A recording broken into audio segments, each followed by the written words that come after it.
ओम नमो भगवते वासुदेवाय। ओम नमो भगवते वासुदेवाय।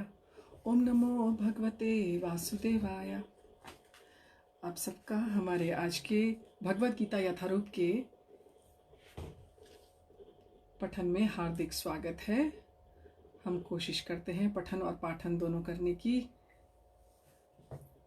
उगम करोति वाचलम पंगुम लंघयते गिरिम यत् कृपा तमहम वंदे श्री गुरुम दीनतारिणम परमानंद माधवम श्री चैतन्य ईश्वरम हरि ओम तत्सत।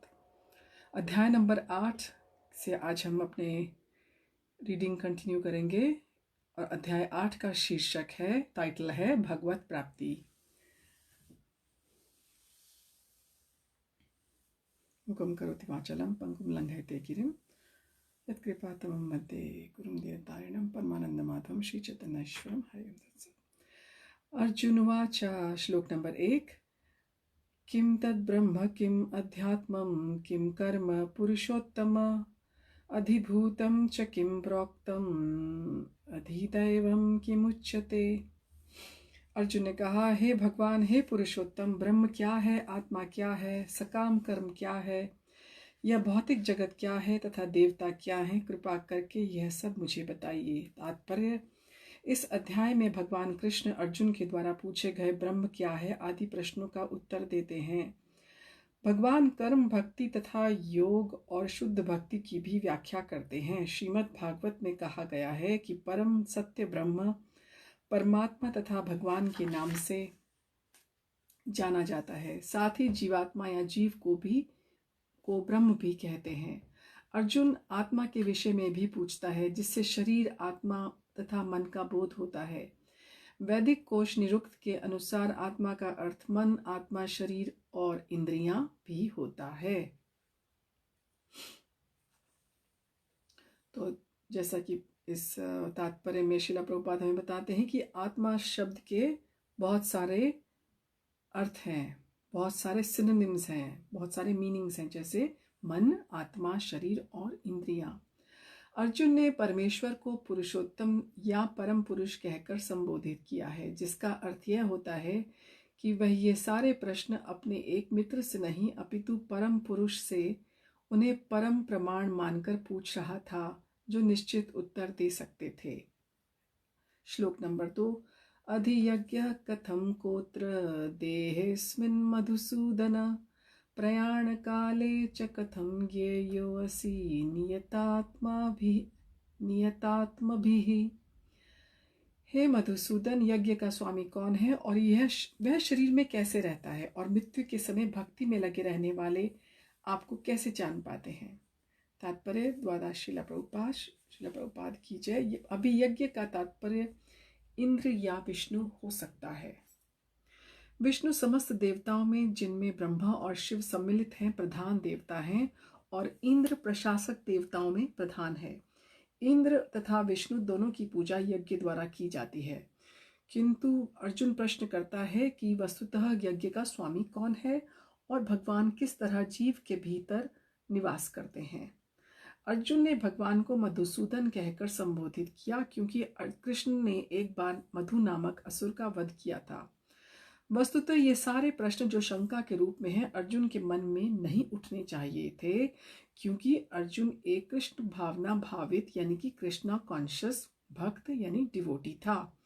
अतः ये सारी शंकाएं असुरों के सदृश हैं। चूंकि कृष्ण असुरों के मारने में सिद्धहस्त थे, अतः अर्जुन उन्हें मधुसूदन कहकर संबोधित करता है, जिससे कृष्ण उसके मन में उठने वाली समस्त आसुरी शंकाओं को नष्ट कर दें। इस श्लोक का प्रयाण काले शब्द भी अत्यंत महत्वपूर्ण है, क्योंकि अपने जीवन में हम जो भी करते हैं उसकी परीक्षा मृत्यु के समय होती है। अर्जुन उन लोगों के विषय में जो निरंतर कृष्ण भावनामृत में यानी कि कृष्णा कॉन्शियसनेस में लगे रहते हैं, यह जानने के लिए अत्यंत उत्सुक थे। तो श्रील प्रभुपाद यहाँ हमें इस तात्पर्य यानी कि पर्पट में क्लियर बता रहे हैं कि जो भी हम अपने जीवन में करते हैं उस सब की परीक्षा हमारे अंत समय में होती है। हमारे अंतिम क्षणों में होती है। मृत्यु के समय शरीर के सारे कार्य रुक जाते हैं और मन सही दशा में नहीं रहता। इसी प्रकार शारीरिक स्थिति बिगड़ जाने से हो सकता है कि मनुष्य परमेश्वर का स्मरण ना कर सके। परम भक्त महाराज कुलशेखर प्रार्थना करते हैं, हे भगवान, मैं इस समय मैं पूर्ण स्वस्थ हूँ। अच्छा हो कि मेरी मृत्यु इसी समय हो जाए, जिससे मेरा मन रूपी हंस आपके चरण कमलों रूपी नाल के भीतर प्रविष्ट हो सके।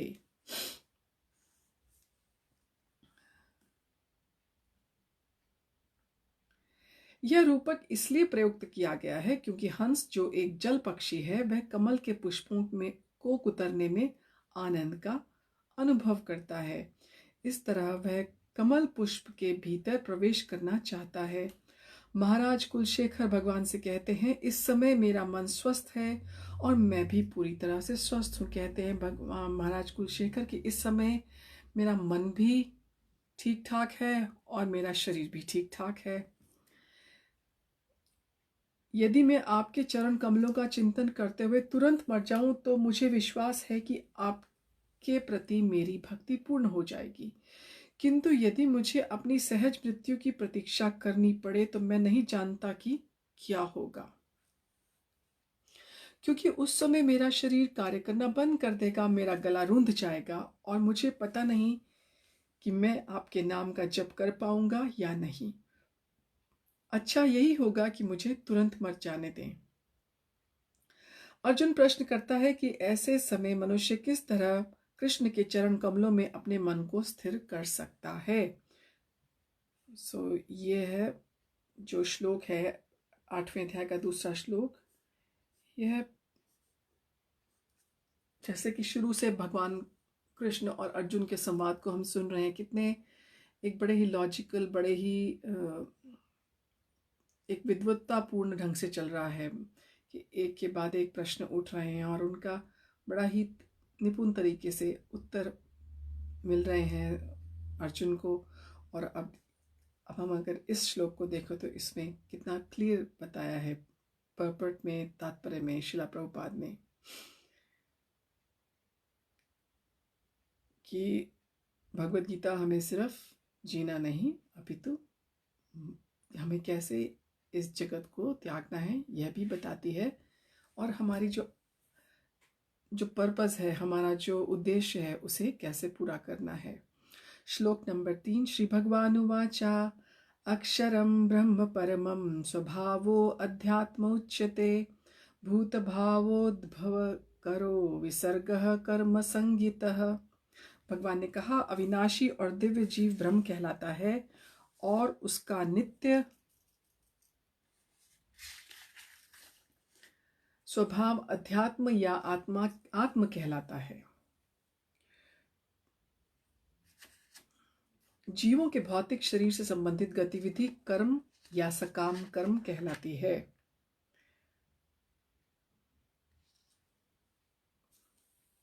जो इटर्नल पार्ट है हमारे हम सबका, वो है आत्मा, वह ब्रह्म कहलाता है, और जो उसका नित्य स्वभाव अध्यात्म या आत्म कहलाता है। और जो जीवों के जो हमारा शरीर से संबंधित सब जो चीजें हैं वो कर्म या सकाम कहलाती हैं। हमारा स्वभाव अध्यात्म या आत्म कहलाता है। तात्पर्य, ब्रह्म अविनाशी और नित्य है और इसका विधान कभी भी नहीं बदलता, किंतु ब्रह्म से भी परे पर ब्रह्म होता है। ब्रह्म का अर्थ है जीव और पर ब्रह्म का अर्थ भगवान है।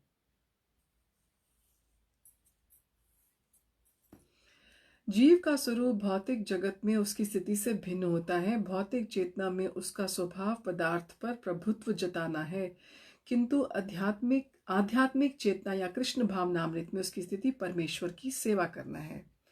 जो हमारे शरीर के लेवल पर काम है, जो हमारे बॉडी के लेवल पर काम है, वो है कि हमको बस जो ये हमारी जो भौतिक चेतना में अपने हमारा जो होता है, जो हमारा स्वभाव होता है, जो हमारी इच्छाएं होती हैं, वही होती है कि हमको सब चीज़ों पे प्रभुत्व जताना है, यानी कि लॉर्डशिप, मेरा मेरा, मैं इसका स्वामी हूँ। पर जो हमारी आध्यात्मिक चेतना है, जो हमारी स्पिरिचुअल कॉन्शियसनेस है और जो कृष्ण भावनामृत है, उसमें है कि हमें परमेश्वर की सेवा करना। क्योंकि ये जो जगत है, बिल्कुल इसकी इसकी जो रूपरेखा है, ये एक ऊर्ध्व मूलम अधोशाखम, ये उल्टा बरगद का पेड़ है जिसकी पत्तियां नीचे और जड़ें ऊपर हैं। तो यहाँ पर जो हमारी चेतना है इस संसार में, यह बिल्कुल उल्टी है।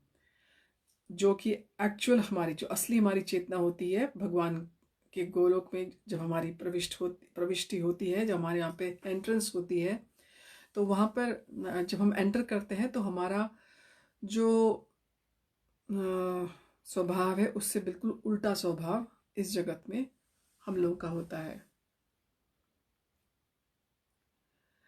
तब जीव भौतिक चेतना में होता है तो उसे इस संसार में विभिन्न प्रकार के शरीर धारण करते हैं, कारण करने पड़ते हैं। यह भौतिक चेतना के कारण कर्म और विविध सृष्टि कहलाता है।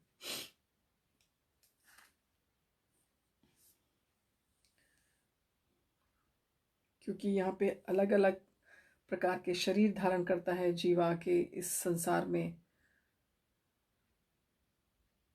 और यहाँ पर कर्म करता है, और ये सब भौतिक चेतना के फलस्वरूप होता है। जब आध्यात्मिक चेतना होती है तो उसको पता होता है कि मुझे सिर्फ भगवान की सेवा करनी है। वैदिक साहित्य में जीव को जीवात्मा और ब्रह्म कहा जाता है, किंतु उसे कभी परब्रह्म नहीं कहा जाता।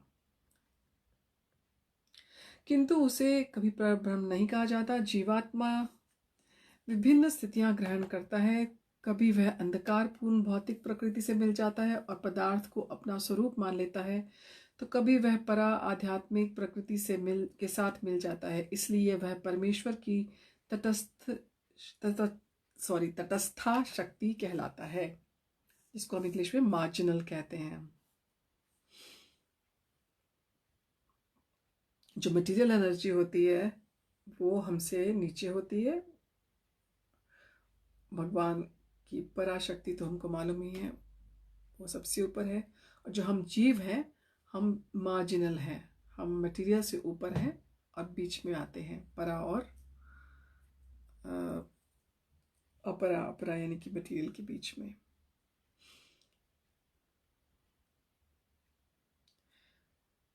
भौतिक या आध्यात्मिक प्रकृति के साथ अपनी पहचान के अनुसार ही उसे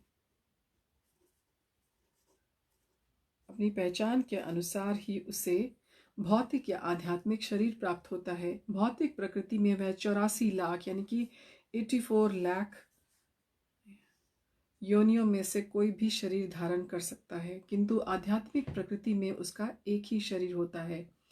भौतिक प्रकृति में वह अपने कर्म के अनुसार कभी मनुष्य के रूप में प्रकट होता है तो कभी देवता, पशु, पक्षी आदि के रूप में प्रकट होता है। स्वर्गलोक की प्राप्ति और वहां का सुख भोगने की इच्छा से वह कभी कभी यज्ञ संपन्न करता है, किंतु जब उसका पुण्य क्षीण हो जाता है तो वह पुनः मनुष्य रूप में पृथ्वी पर वापस आ जाता है। यह प्रक्रिया कर्म कहलाती है। छांदोग्य उपनिषद में वैदिक यज्ञ अनुष्ठानों का वर्णन मिलता है। यज्ञ की वेदी में 5 अग्नियों को 5 प्रकार की आहुतियां दी जाती हैं। ये 5 अग्नियां स्वर्गलोक, बादल, पृथ्वी, मनुष्य तथा स्त्री रूप मानी जाती हैं, और श्रद्धा, सोम, वर्षा, अन्न और वीर्य के ये 5 प्रकार की आहुतियां हैं। यज्ञ प्रक्रिया में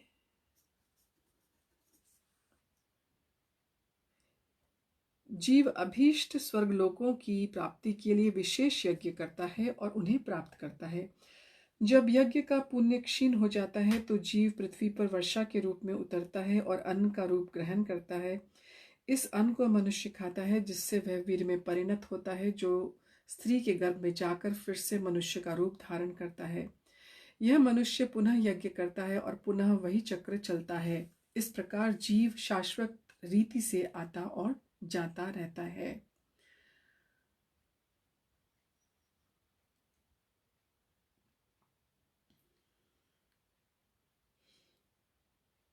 तो ये प्रक्रिया बताई गई है कि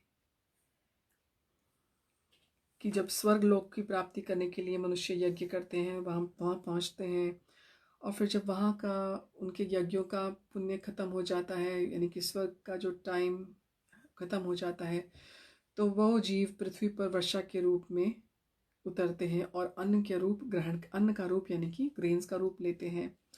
और फिर इस अन्न को मनुष्य खाता है और वह मनुष्य के वीर में परिणत होता है, और वही वही स्त्री के गर्भ में जाकर मनुष्य का रूप धारण करता है, और मनुष्य पुनः यज्ञ करता है, और बार बार यही चक्र चलता रहता है जब तक उसको ये समझ नहीं आता कि मेरा असली जो है उद्देश्य है इस मनुष्य देह धारण करने का, यही पर्पस है कि मैं दोबारा से भगवान की सेवा करने के लिए भगवान के धाम स्पिरिचुअल स्काई गोलोक में पहुंच सकूं।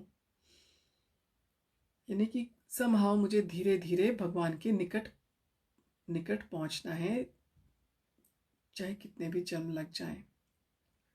तभी तो प्रभुपाद हमें कहते हैं कि तुम लोग ये एक जन्म कृष्णा कॉन्शियसनेस, कृष्णा भावना भावित को दे दो, बस इतना ही मांगते हैं, इतनी ही आवश्यकता है और हम जा सकते हैं। क्योंकि पर हम लोग हैं ना, अपने फ्री विल और इच्छा शक्ति से हमें मिली हुई, इच्छा शक्ति में मिली हुई है, तो हम चाहते हैं कि हम ये भी कर लें वो भी कर लें यार, बस मस्तियों में ही मस्त रह जाते हैं और पता भी नहीं चलता कहाँ दिन चढ़ा और कहाँ दिन गया। हमको अपने टाइम मैनेजमेंट सही करना है, हमको प्रभुपाद से बहुत कुछ सीखना है, कैसे वो अपना टाइम मैनेज करते थे।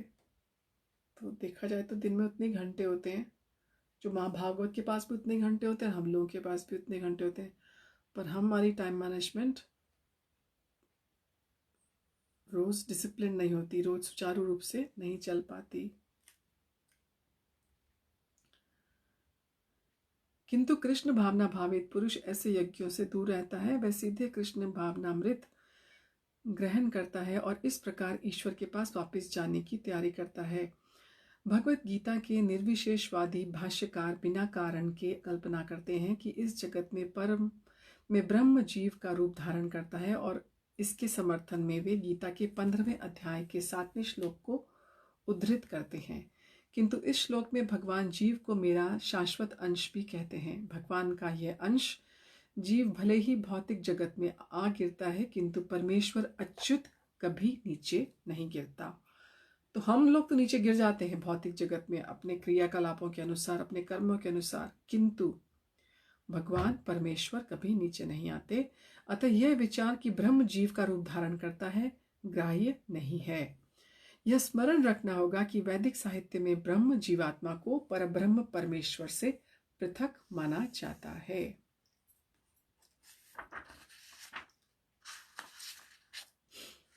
तो हम आगे की रीडिंग, चौथे श्लोक से आगे की रीडिंग अब कंटिन्यू करेंगे, और आशा है आप सबकी कल योगिनी एकादशी का जो व्रत है बहुत अच्छा रहा होगा, आपकी चैंटिंग अच्छी रही होगी। और मुझे ये बताते हुए बहुत गर्व महसूस हो रहा है कि हमारे गुरु महाराज शिला जयपताका स्वामी महाराज, गुरु महाराज आजकल हमारे देश में पधारे हुए हैं, और आज उन्होंने बहुत सारे लोगों को दीक्षा, पहली हरिनाम दीक्षा और दूसरी ब्राह्मण दीक्षा दी, और बहुत सारे लोगों को शेल्टर और एस्पायरिंग की भी दीक्षा दी। तो गुरु महाराज यही बता रहे थे अपने, जो हम सबको संबोधित कर रहे थे, वो अपने डिसाइपल्स को दीक्षा देने से पहले, तो गुरु महाराज ने यही कहा कि जो उनके कहने का जो सारा सार था वो एंड में उन्होंने एक लाइन में कह दिया। कहते कि Krishna consciousness is a gradual process. जो कृष्ण भावना भावित यानी कि कृष्णा कॉन्शियसनेस है, ये एक धीरे चलने वाली प्रक्रिया है। ऐसे नहीं है कि हमने बस दीक्षा ली और बस हम एडवांस हो गए। धीरे धीरे समझ आता है, धीरे धीरे हम अपने चैंटिंग को अपराध के बगैर करने की कोशिश करते हैं। जो 10 अपराध हैं, क्योंकि हमें उनको रोज याद करना पड़ता है और उन्हें अपने सामने रखना चाहिए हमेशा सुबह जब हम चैंटिंग करने बैठें, क्योंकि जितनी हमारी अच्छी चैंटिंग होगी, सभी शिक्षा गुरु और दीक्षा गुरु यही कहते हैं, जितनी अच्छी हमारी चैंटिंग होगी, जितनी अच्छी हमारी माला होगी, हरि नाम का हमारा स्मरण होगा, महामंत्र हम जितना अच्छा करेंगे, उतनी अच्छी हमारी यह साधना भक्ति होगी। और साथ में ये भी है कि जो हम दिन में कर रहे होंगे वो हमारे चैंटिंग में नज़र आएगा। जैसे यदि हमारी अस्वस्थता है, हमारी तबीयत ठीक नहीं है, तो वह भी हमारी चैंटिंग में झलकेगा। और अगर हम अपने दिन को अच्छी तरह से व्यतीत कर रहे हैं, जैसे महाभागवत, जो बड़े बड़े गुरुज और हमारे आचार्य हुए हैं, गोस्वामी हुए, जैसे वो अपने दिन को अच्छी तरह से मैनेज करते थे, तो हम गृहस्थ आश्रम में रह के भी, चाहे हम स्टूडेंट हों, चाहे हम गृहस्थ हों, चाहे हम किसी भी आश्रम में हों, हम बहुत अच्छी तरह से उसको निभा सकते हैं। पर हाँ, हमें सही संग करना चाहिए और अपना जो उद्देश्य है इस संसार में आने का, यह हमें याद रखना चाहिए। आप सबका हमारे इस रीडिंग सेशन में जुड़ने के लिए बहुत धन्यवाद। हरि ओम तत्सत। हरे कृष्णा।